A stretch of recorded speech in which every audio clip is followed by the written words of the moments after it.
विष्णुमय जग वैष्णवांचा धर्म, भेदाभेद भ्रम अभंग. ऐका जी तुम्ही भक्त भागवत, कराल ते हित सत्य करा.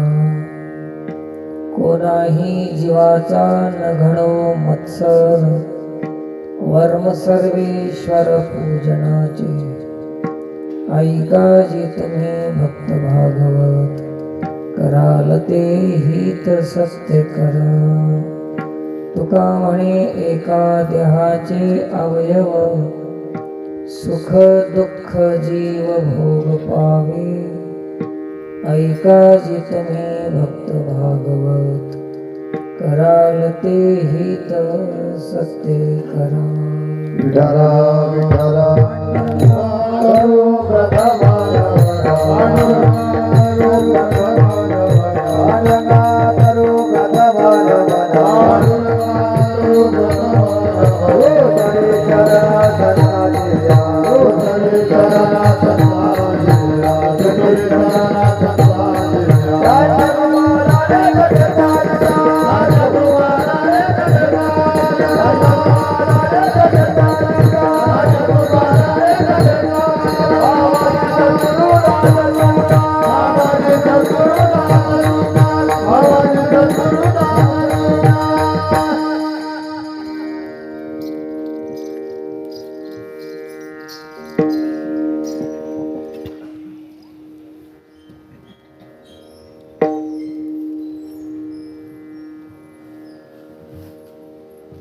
मनोजवं मारुततुल्यवेगं, जितेन्द्रियं बुद्धिमतां वरिष्ठं. वातात्मजं वानरयूथमुख्यं, श्रीरामदूतं शरणं प्रपद्ये. महायोगपीठे तटे भीमरथ्या, वरं पुण्डरीकाय दातुं मुनिम्रे. समागत्य तिष्ठं तमानन्दकन्दं, परब्रह्मलिङ्गं भजे पाण्डुरङ्गम्.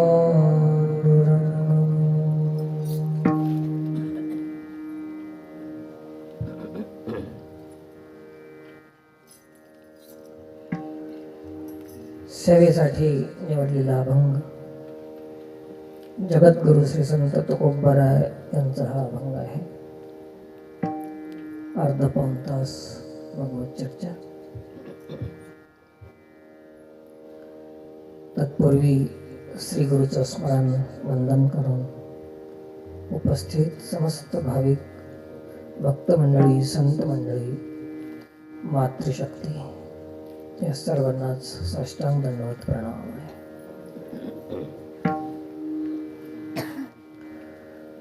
अखंड हरिनाम सप्ताहातील आजची 7व्या दिवसाची सेवा.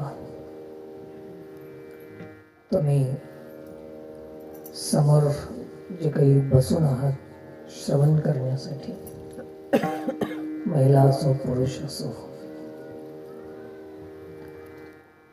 माऊलीच्या सांगण्याप्रमाणे आपला अनुभव नसला तरी संतांच्या शब्दावर विश्वास ठेवून की समोर बसणारे जे काही श्रोते नाहीत हे देवता आहेत. महेश म्हणजे भगवान शंकराच्या मूर्ती आहेत आणि शंभूते ते अंबिका, हे अंबिका आहे, हे देवी स्वरूप आहे. प्रभो तुम्ही महेशाच्या मूर्ती,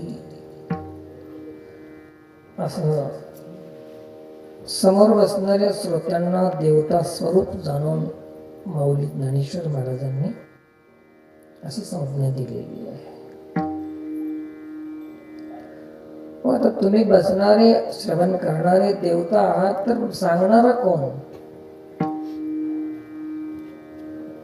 त्याच्यात एवढा मोठा प्रश्न काय आहे की जर तुम्ही देवता असाल तर मी तुमचा पुजारी आहे. शब्द सुमरांनी तुमचं पूजन करण्यासाठी मला मिळालेलं हे सौभाग्य आहे. तर हे तुमची पूजा करायची. अर्थात विष्णुमय जग आहे. देवतांची मूर्ती म्हणजे समस्त जग हे विष्णुमय आहे. कीर्तनकारांनी कीर्तन करत असताना आपलं जे वक्तव्य आहे, वक्तृत्व आहे, ते भगवत सेवा, भगवत पूजन या माध्यमातून आपलं वक्तव्य असलं पाहिजे. दुसरा विषय असा आहे की ऐकणाऱ्यांनी कीर्तनामध्ये ऐकणाऱ्याकडे श्रद्धा असणं आवश्यक आहे आणि सांगणाऱ्याकडे विश्वास असणं आवश्यक आहे. विश्वासातून सांगावं आणि श्रद्धेनं ऐकावं. सांगणाऱ्यामध्ये विश्वास नसेल तर ते सांगून काहीही परिणाम किंवा सफलता हाताला येणार नाही. ऐकणाऱ्यामध्ये श्रद्धा नसेल तर ऐकून काहीही हाताला येणार नाही. कारण की भगवद्गीता सांगते की ज्ञान प्राप्त करण्यासाठी, प्राप्त होण्यासाठी उपाय काय आहे तर श्रद्धा आहे. श्रद्धावान लभते ज्ञानम. भगवान कृष्ण एवढ्यावर थांबले नाही. केवळ श्रद्धा म्हणून चालणार नाही, अजून त्याच्या पुढे विषय सांगितला. श्रद्धावान लभते ज्ञानम तत्परः संयतेंद्रियः. श्रद्धा तर असावीच, परंतु श्रद्धा ठेवणाऱ्यामध्ये इंद्रियावर संयम ठेवण्याची तत्परता असावी. दोन गोष्टी असल्या तर ज्ञान प्राप्त होणारच. कोणाकडून? विश्वासानं सांगणाऱ्याकडून. कीर्तन म्हणजे खळ्यावरल्या गोष्टी नाहीत. उगा गप्पा मारायचं, टाइमपास करायचं थोडंच आहे. भक्ती, ज्ञान, वैराग्य हा कीर्तनाचा विषय आहे. तो विश्वासानं सांगितलं पाहिजे. आत्मविश्वास. कारण की विश्वास हे शंकर आहे आणि श्रद्धा हे भवानी आहे. विश्वास शंकर आहे.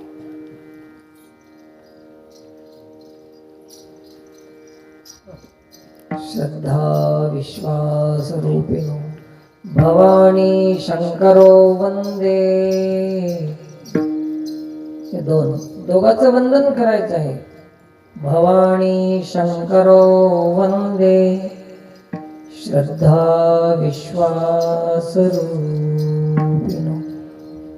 तर एक श्रद्धा आहे, एक विश्वास आहे. श्रद्धा आणि विश्वास, भवानी आणि शंकर हे दाम्पत्य.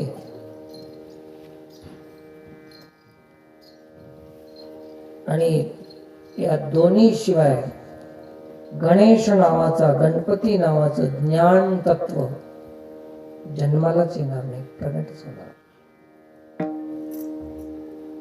भवानी आणि शंकराची गरज आहे. गणपतीला जन्म देण्यासाठी भवानी शंकराची गरज आहे आणि ज्ञानाला जन्म देण्यासाठी श्रद्धा आणि विश्वासाची गरज आहे. हेच भवानी आणि शंकर आहे. कोणतं ज्ञान?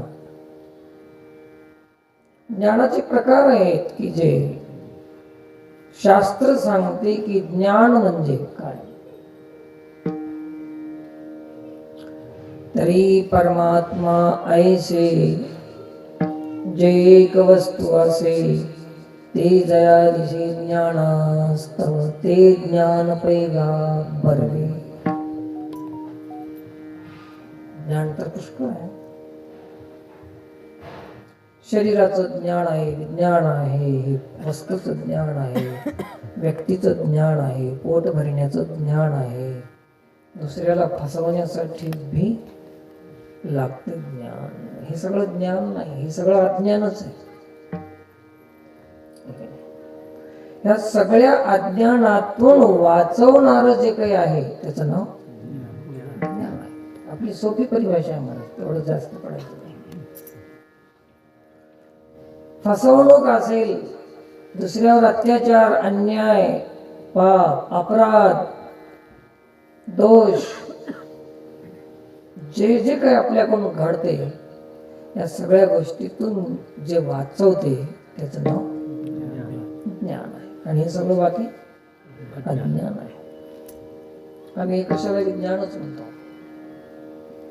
कोणाला फसवलं तर मी भले ज्ञानी आहे, त्यानं बघता बघता हजारो लोकांना फसवलं, ज्ञानी आहे.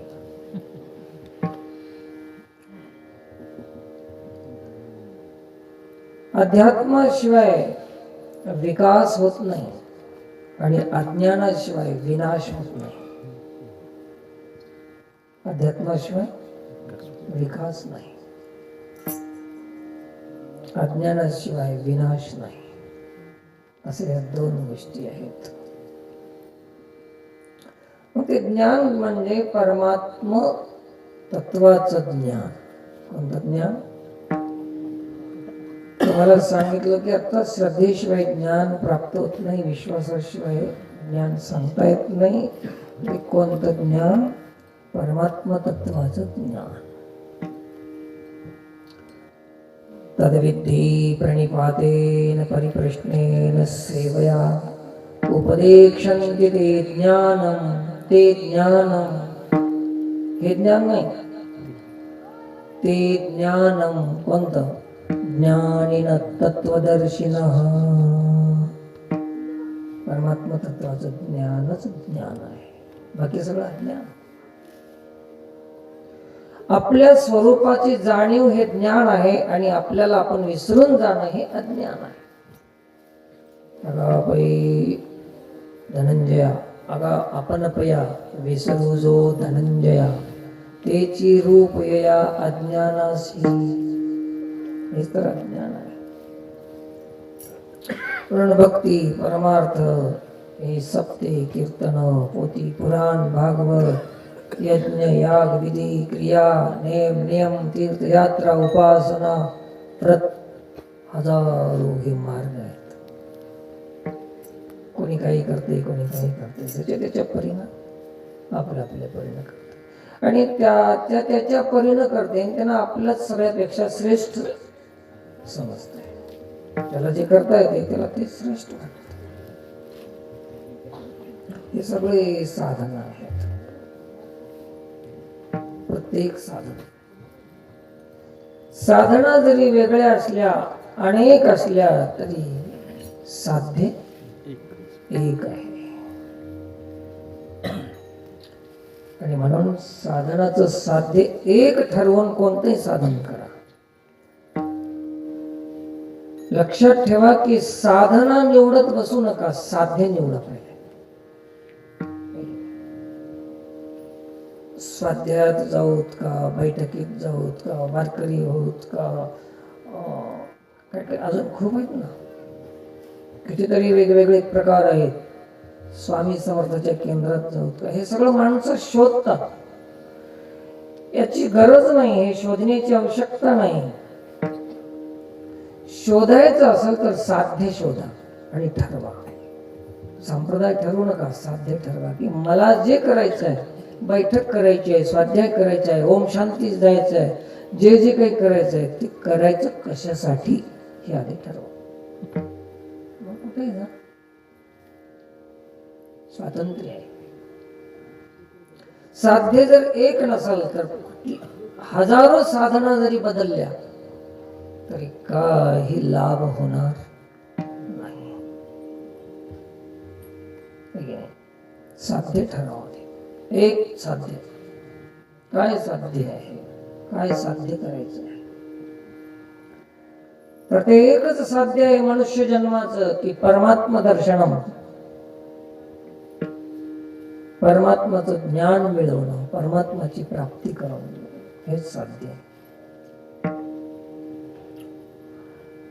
चला, आणि साध्य हेच का आहे असं तुमचं मत असेल, विचार असतील, प्रश्न उठत असतील की बाकीचं हे साध्य नाही का? एक लक्षात ठेवा, धन आहे, संपत्ती आहे, श्रीमंती आहे, पसारा आहे, प्रतिष्ठा आहे, कीर्ती आहे, अमुक आहे, तमुक आहे, पद पदवी सत्ता संपत्ती, हे साऱ्या गोष्टी आहेत. एक परमात्माच साध्य कसं ठरवलं तुम्ही? असं काही विचार मनात येत असतील, आले नसतील तरी आता माझ्या म्हणण्याहून आले असतील, येतीलच की. तर त्याचं कारण सांगतोय. ज्या गोष्टीचा अभाव आहे ते संसार आहे. थोडस नाजुकीनं ऐका का.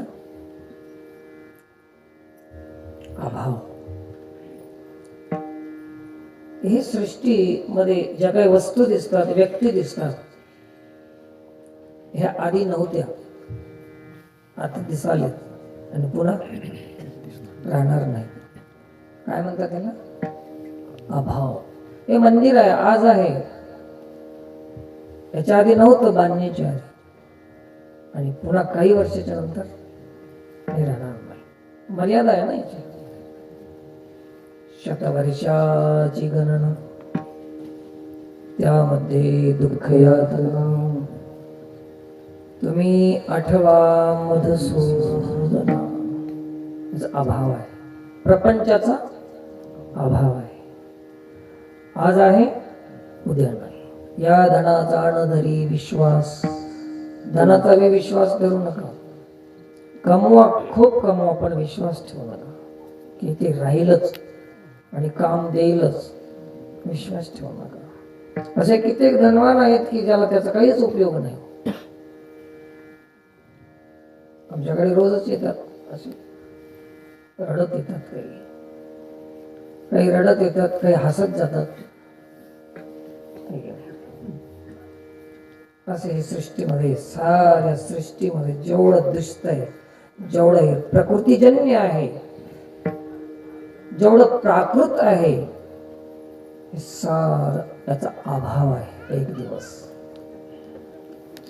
अभाव असलेल्या वस्तूला साध्य करणं,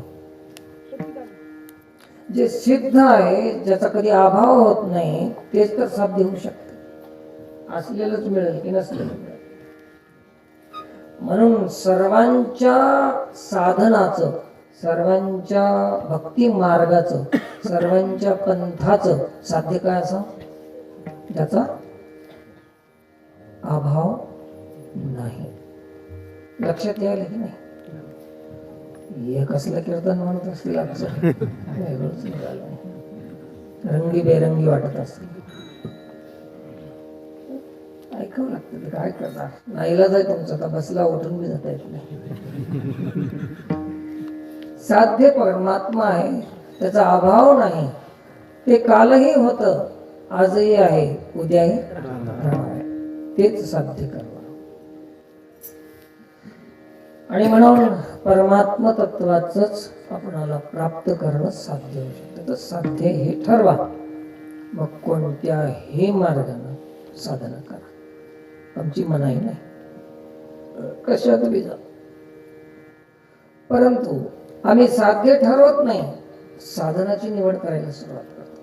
हे बरं की ते बरं, याच्यात जाऊ की त्याच्यात जाऊ, हे गुरु करू की ते गुरु करू, ह्या महाराजाकडे जाऊ की त्या महाराजाकडे जाऊ, या पंथात जाऊ की त्या पंथात जाऊ, ह्या देवाला जाऊ की त्या देवाला जाऊ, हे आम्ही ठरवत असतो. या ठरवण्यामध्ये काही अर्थ नाही. साध्य जर ठरलं तर मग कोण्याही मार्गाने जा, कोण्याही देवाला भजा, नाही साध्य होईल. तर ते परमात्मा कसा आहे, ज्या परमात्म्याला आम्हाला साध्य करायचं आहे ते कसं आहे? त्रिकालाबाधित सत्य परमात्मा तत्व.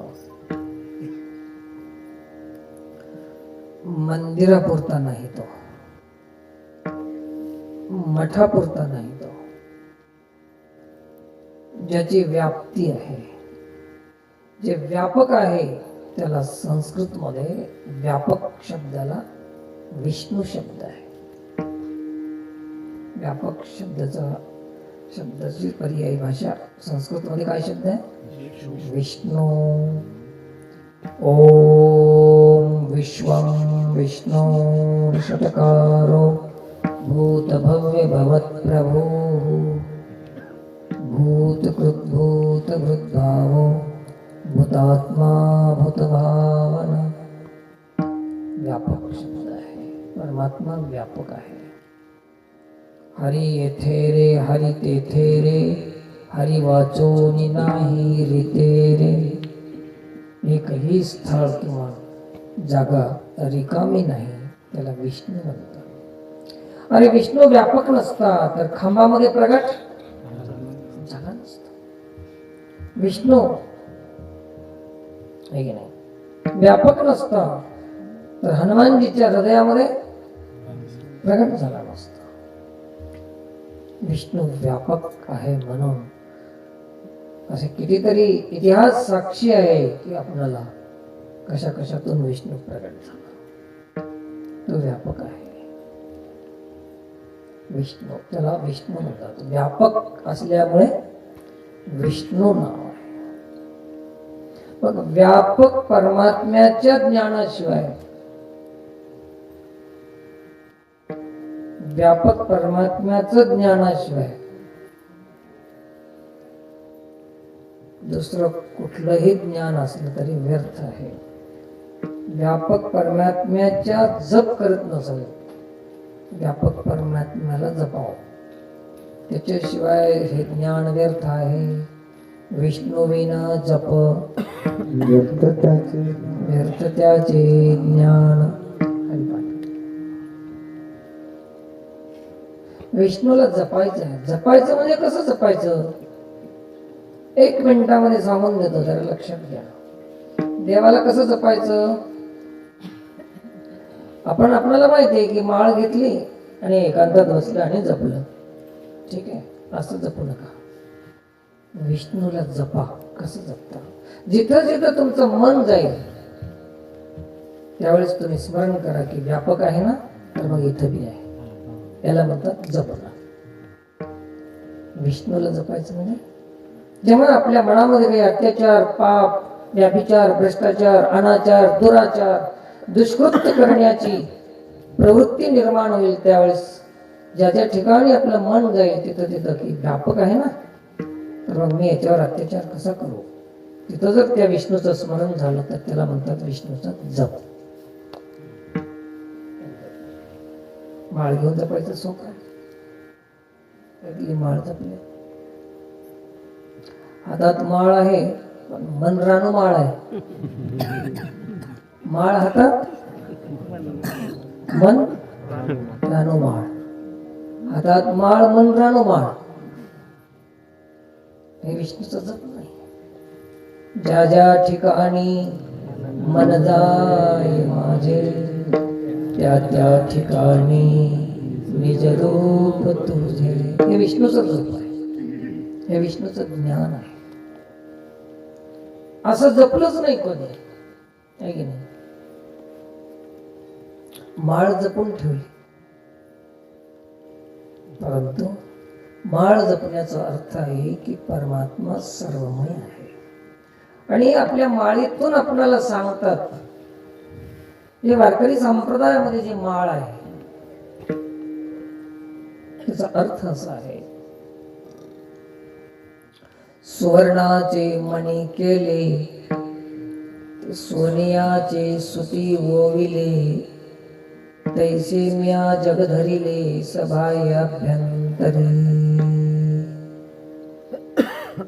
आपल्या गळ्यात माळ असेल ना, ते माळ मणी अनेक आहेत आणि दोरा एक आहे. मणी अनेक आहेत, दोरा एक आहे. मणी वेगळे वेगळे आहेत. आणि काही गुरुमणी असतो त्याच्यामध्ये. सगळ्या मणीच्या नंतर तसं हे समाजातले जेवढे माणसं आहेत हे सगळे मनी आहेत. हे सगळे मनी आहेत. मन्यात वेगळेपणा आहे. मन्यामध्ये आकारानं कोणते लहान मणी असतील, कोणते मोठे मणी असतील, कोणते काळे मणी असतील, कोणते पांढरे मणी असतील. मण्याचे रंग वेगळा, रूप वेगळं, आकार वेगळा असला तर त्याच्यातला दोरा एक आहे. म्हणून तर एक संतांनी एक भजन केलेलं आहे. कोण हे अपना कोण पराया, सब में उसका नूर समाया. दोरा. काले उसके गोरे उसके, पूर्व पश्चिम वाले उसके. कौन है अपना कौन पराया, सब में उसका नूर समाया. मणी वेगळे असले तरी दोरा एक आहे. तशी माणसं वेगळे असली, कोणी स्त्री असेल, कोणी पुरुष असेल, कोणी श्रीमंत असेल, कोणी गरीब असेल, कोणी लहान असेल, कोणी मोठा असेल, कोणी आकारानं वेगवेगळा असेल, पण त्याच्यातला आत्मा हे दोरा आहे, एक आहे. त्याला म्हणतात विष्णू. विष्णुमय जग. समस्त जगामध्ये ते तत्व व्यापक आहे. मग आता असं त्या दृष्टीनं जर बघितलं तर भेद शिल्लक राहत नाही. आणि ते दृष्टी नसेल आपली, ते ज्ञान नसेल तर भेद आल्याशिवाय राहत नाही. आणि मग आपल्याकडून अपराध केव्हा होतात? भेद आल्यावर. मी नेहमी सांगतो की नातं बदललं की भाव बदलते. प्रत्येक माणसासंग आपण आपला भाव वेगळा ठेवतो, आपला व्यवहार आपण वेगळा करतो. जेवायला आमंत्रण द्यायचं असलं तरी तोंडावरले बोलवा म्हणतात. तोंडाचे बिना तोंडाचा कोण आहे? आपली आपली बोलवा. अरे नाही, आपल्या लेवलचे बोलवा. लेवल काय कुठं तरी इतवर खाली गेलेला आहे. आपल्या आपल्या जातीचे बोलवा. हे सगळा भेद आहे. जोपर्यंत भेद मिटत नाही तोपर्यंत परमार्थ आपला सिद्ध होत नाही. असा आहे विष्णुमय जग.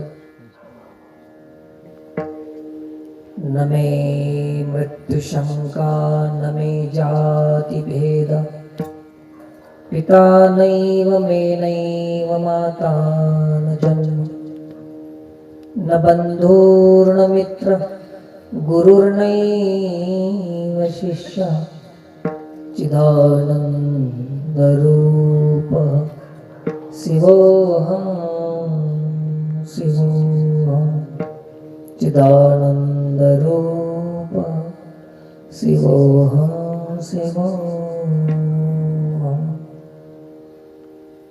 भेद भेटून जाते. तर हे वारकरी संप्रदायामध्ये हे असं माळ हे सांगते आपल्याला, एक आहे सगळ्यामध्ये.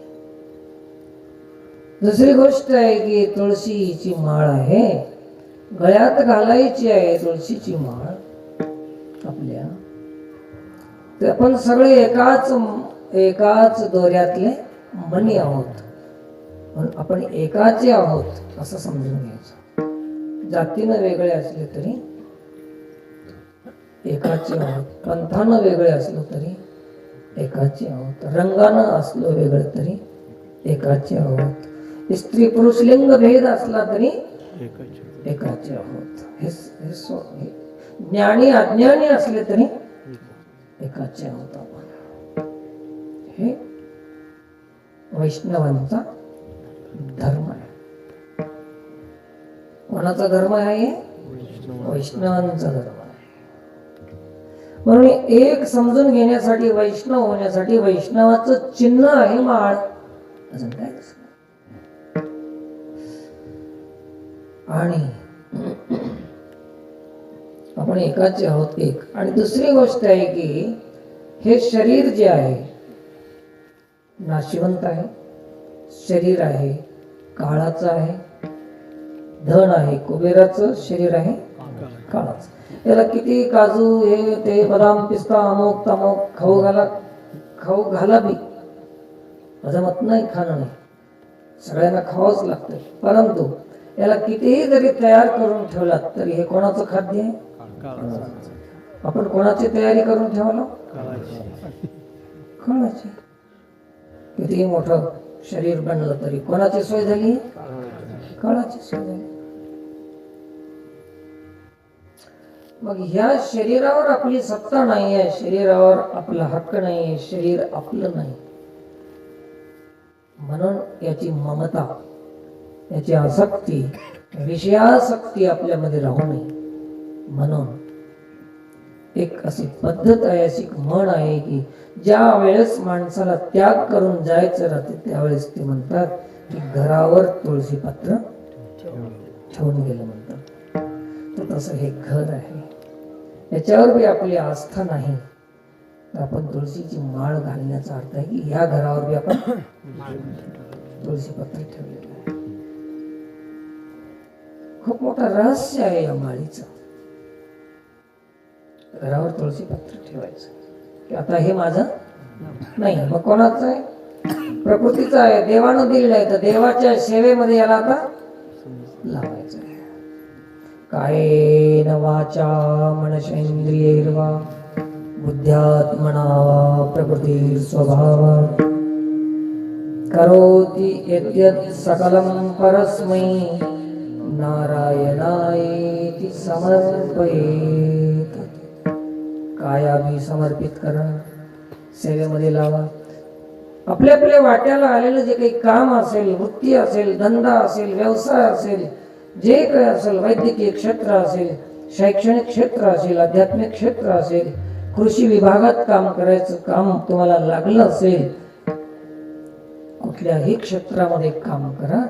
तुमचा शरीराचा, वाचेचा, कायेचा, मनाचा त्या ठिकाणी सदुपयोग करणं म्हणजे देवाची भक्ती करणं आहे. सदुपयोग करणं ज्याच्यामुळे आपला संसार भागतो आणि दुसऱ्याचं कल्याण होते, एवढं काम आपण करावं. संसारही भागाव आणि समाजाची सेवा बी हो, हे काम प्रत्येकाने करावं, प्रत्येकाच्या वाटेला. गंमत अशी आहे, जाता जाता सांगून जातो की हे कीर्तन, हे भजन, हे कथा, कुठलंही काम राहो, ज्या माणसाला खरं सांगायचं असेल तर त्यानं स्वतंत्र जीवन जगावं. पराधीन माणूस कधीही खरं बोलू शकत नाही. पराधीनता माणसाला खरं बोलू देत नाही. कोणती पराधीनता आहे? जेव्हा आम्ही तुमच्याकडून पैसा घेतो, आम्ही कीर्तनाचा 50,000, 60,000, 1,00,000, 90,000 काय असेल ते अलग अलग फीस आहे. बैलजोडीची किंमत असल्यावर वेगवेगळी फीस आहे कीर्तनाची. पैसा घेतला की आम्ही नक्कीच शर्मिंदगी आमच्यामध्ये येणारच. कशामुळे तर आवश्यकतेपेक्षा हजारो पट अधिक प्रमाणामध्ये आम्ही पैसे घ्या. आवश्यकतेपुरतं जर तुम्हाला मिळालं तर त्याच्यात शर्मिंदगी येत नाही, पण अधिक प्रमाणात घेतलं की दबाव आलाच. आणि त्या दबावामुळे आमची वाचा बोलण्यासाठी समर्थ राहू शकत नाही. थोडस दबावामध्ये राहते आणि सत्य सांगणं त्याचं धैर्य नाही. म्हणून आज समाजामध्ये हे जे पैशाचा व्यापार सुरू झाला परमार्थामध्ये, त्याच्यामुळेच सत्य सांगण्याची हिंमत कोणाची राहिली नाही. आणि म्हणून समाज सत्यापासून वंचित राहत चालला. हे समाज आणि समाजाला हे माहित नाही याला काय, जे सांगितलं महाराजांना तेच पर्व का, तेच वेद आमच्यासाठी, असं नाही. सत्य अजून वेगळंच राहिलं, ते कोणी सांगायला तयार नाही. सांगायचं नाही आणि सत्य सांगलं रे त्याला घेता येत नाही. एक बार काय झालं, बादशहाच्या दरबारामध्ये एक बहुरूपी आला. बादशहाच्या दरबारामध्ये रोज एक सोंग आणायचं त्याने आणि बादशाह त्याला इनाम द्यायचं. कधी बैल होऊन यायचा, कधी म्हैस होऊन यायचा, कधी वाघ होऊन यायचा, कधी सिंह होऊन यायचा, कधी वेगवेगळं, कधी राजाच होऊन यायचा, कधी राणीच होऊन यायचा. अशा वेगवेगळ्या प्रकारचे सोंग आणायचं. बहुरूपी, एक रूप आहे की बहुरूप, त्याचं नावच बहुरूपी. कधी साहेब होऊन यायचं, कधी काहीच होऊन. बादशाहनं सांगितलं, राजानं सांगितलं की बाबा सगळे सोंग आता पाहण्यात आले, पण एक सोंग राहिले म्हणे, ते सोंग आता तू घेऊन ये. आणि शेवटचं सोंग आहे आता, उद्या आमची सभा राहते, सोंगाचा कार्यक्रम आजच्याला समाप्त. बहुरूप्यानं विचारलं कोणतं सोंग आणू, म्हणजे आता उरलेलं शेवटचं सोंग आहे, साधूचं सोंग घेऊन येत. बहुरूपी रडायला सुरुवात केला. राजाने विचारलं काय झालं तुला? हे राजेसाहेब हे लई अवघड आहे. अरे हत्ती, वाघ, बैल, सिंह, पशु प्राण्याचं सोंग घेतलं आणि हे तर लई सोपं आहे. एक गळ्यात मोठी माळ घालायची, गंध मोठा लावायचा, पटका बांधायचा, शर्ट घालायचा, मोठ्या नक्कीचं धोतर नेसायचं. याच्यासाठी रडतोस का? नाही राजा, मला सोंग असं हुबेहूब आणावं लागते, खरोखर आणावं लागते, नकली जमत नाही मला. याच्यात काय असले जाते? मग तेच तर अवघड आहे म्हणे, साधूचं सोंग सगळ्यात अवघड आहे. काय तर मी जे सोंग आणतो, सोंग झाल्यानंतर मी हात पसरतो तुमच्या पुढे, काय म्हणून द्या. सोंगच त्याच्यासाठी आहे, माझ्या पोटासाठी आहे. आणि साधूचं सोंग घेतल्यानंतर साधूची वास्तविकता काय आहे तर मागायचं. मग राजाला कळालं की सगळ्या सोंगात कोणतं सोंग अवघड आहे? साधूचं सोंग अवघड आहे.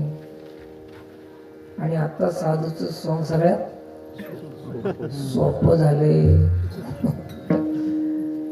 जोपर्यंत मागायचं शिल्लक आहे तोपर्यंत ते सोंग आहे, ज्या दिवशी मागणं संपलं त्या दिवशी ते साधू आहे. समाजाला हे कळत नाही आणि हे बाबा काही समजू देत नाही. ही परिस्थिती आलेली आहे. म्हणून भेद मिटत नाही, आपला सत्य ज्ञान मिळत नाही तर आपला वाद, भेद, क्रोध, विवाद हे कधी संपणार नाही. तर वारकरी संप्रदायामध्ये असं व्यापक परमात्म्याचं ज्ञान आणि ते अभेद करते. म्हणून त्या वारकरी संप्रदायामधला धर्म काय आहे तर सर्वांमध्ये विष्णू आहे. म्हणून कोणासंगही अपराध करता येत नाही, हेच त्यांचा धर्म आहे. आणि भेद करता येत नाही, हेच त्यांचा धर्म आहे. अभंगाचं पहिलं चरण. विष्णू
Oh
ऐका जे तुम्ही भक्त भागवत कराल ते हित सत्य करा कोणाही जीवाचा न घडो मत्सर वर्ग सर्वेश्वर पूजनाचे तुका म्हणे एका देहाचे अवयव सुख दुःख जीव भोग पावे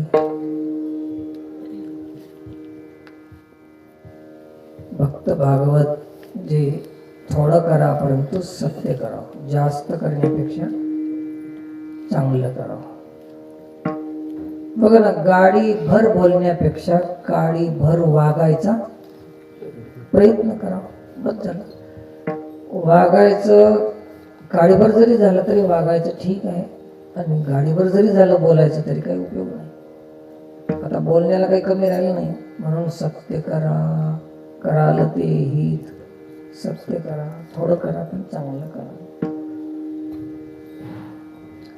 कोणाही जीवाचा अणगडो मत्सर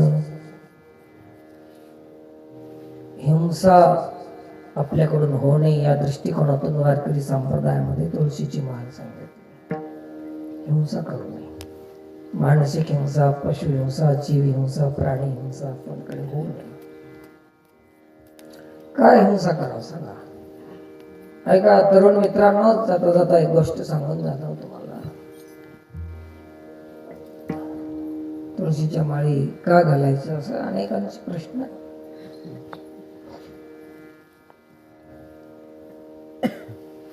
देवानं हे सगळे निर्माण केलेल्या सृष्टीमध्ये अनेक जीव आहेत आणि त्यांचा प्रत्येकाचा आहार वेगळा आहे थोडस मी वेगळं सांगून जातो कोणाही जीवाचा त्याच्यावर थोडस बोला चरण ध्यानात ठेवा तृणाहार फळाहार वायूचा आहार दुग्ध आहार असे वेगवेगळे आहाराचे प्रकार आहेत आणि मांसाहार शाकाहार मांसाहार तृणाहार दुग्ध आहार फळाहार वायू आहार अरे असे काही प्राणी आहेत की वायू भक्षण करून जगतात सृष्टीमध्ये ज्याचा त्याचा आहार तरुण मित्रांनो गायचा आहार काय गवत आहे ना गवत खाती गाय ते आपला धर्म जाणते आपला आहार जाणते तिला ज्ञान आहे की हे गवत माझा आहार आहे सकाळी प्रयोग करून बघा एका टोपल्यामध्ये एका पात्रामध्ये मांसाचे तुकडे गायीच्या पुढे ठेवायचे आणि खाले तर मला येऊन सांगायचं खात्या का खात नाही गायला माहित आहे की हे माझा धर्म नाही माझा आहार नाही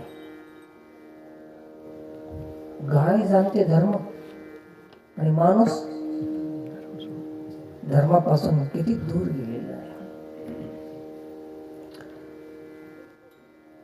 हिरवा चारा आणायचा स्वच्छ निर्मळ शुद्ध असा हिरवा गार चारा आणायचा आणि वाघाच्या पुढे टाकायची पेंडी खाईल वाघ का खात नाही क्रूर प्राणी आहे पण तेही आपला धर्म जाणते की हे माझा आहार नाही पशु पक्ष्यांना कळालं की हे आपलं खाणं नाही फक्त कळालं नाही कोणाला माणसाला मग सर्वात अधिक पतन कोणाचं झालं माणसाचं झालं अजून पुढे जाऊन सांगतो जेवढे जेवढे सृष्टीमध्ये प्राणी आहेत त्याच्यापैकी काही प्राणी असे आहेत की जिभीनं पाणी पिणारे आहेत चाटून असं पाणी पितात उदाहरणाला कुत्रा आहे मांजर आहे सर्प आहे, अजून काही प्राणी असतील तर तुम्ही ते बघा, वाघ है की नाही? सिंह, हे सगळे कसं पाणी पितात? जिभेनं पाणी पिणारे प्राणी जेवढे असतील तेवढे, जेवढे जिभेनं पाणी पिणारे प्राणी आहेत त्या सर्वांनाच मांस खाण्याचा अधिकार आहे. त्याला पाप नाही, त्याचा आहारच ते आहे, देवानं दिलेला आहार. आणि जेवढे घोट घेतात, पाणी पितात घोट घेऊन, त्याला मांसाहार प्राणी नाही ते. मग तुम्ही आम्ही कसं पाणी पितो? जिभेने पितो का? चट चट चट चट. आपल्याला अधिकार आहे का? नाही ना. चला त्याच्या पुढे, जेवढे जिभेनं पाणी पिणारे प्राणी आहेत तेवढ्यांना मांसाहार करण्याचा अधिकार का आहे? दुसरी गोष्ट सांगतो की जेवढे जिभेनं पाणी पिणारे प्राणी आहेत ते स्वतःच्या संततीला, पिलांना ते खातात. पोरायला माहित नसेल तर म्हातारी माणसं सांगा ना जरा, खरं आहे की खोटं आहे? मांजरीन पिल्ले खाती, वाघीन पिल्ले खाती. इथे एक आडेगाव म्हणून एक गाव आहे आमच्या तेलंगणामध्ये, कुत्री तिच्याच पिल्ल्याला तिने खाऊन घेतली, भूक लागली. इथंच खाली आपल्या गावात इथं इथे कोण्या गावात खाल्ले? कोण्या गावातली राहिलं तर कुत्रीच खाणारच असते. ज्याला स्वतःचे लेकर कळत नाही त्यांनी मांसाहार करावा. कबीरदास महाराज सांगतात,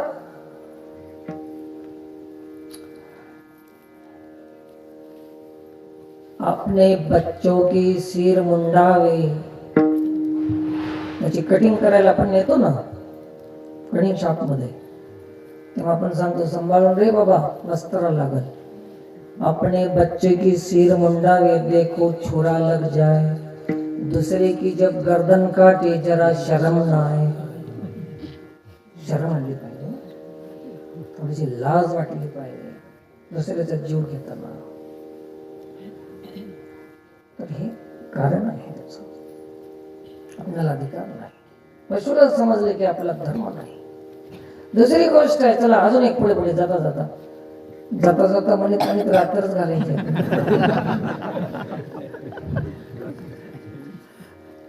झालं झालं झालं. दुसरे चरणावर बोलतच नाही म्हणून तर लवकर घेतलं ना. सरायचं थोडंच आहे ते. ज्या ज्या वस्तूला आम्ही खातो हे विज्ञानही मान्य करते की त्या वस्तूमध्ये जे गुण आहे ते आपल्यामध्ये येते की नाही. टमाटा खाल्ला त्याचा गुण आपल्याला येते. वांग खाल्लं तर आयरन भेटते आपल्याला, काय की खाल्लं तर काहीतरी भेटते. त्याच्यात जे विटामिन आहे, जे काही त्याच्यामध्ये जे काही सत्व असतील, गुण असतील, ते गुण आपल्याला मिळतात, येतात ना आपल्यामध्ये. जे खाल्लं ते गुण आपल्यामध्ये येते. तर पुढचं समजलं तुम्हाला? ढोर खाल्ल्यावर, पशु खाल्ल्यावर, पशुचा गुण माणसामध्ये.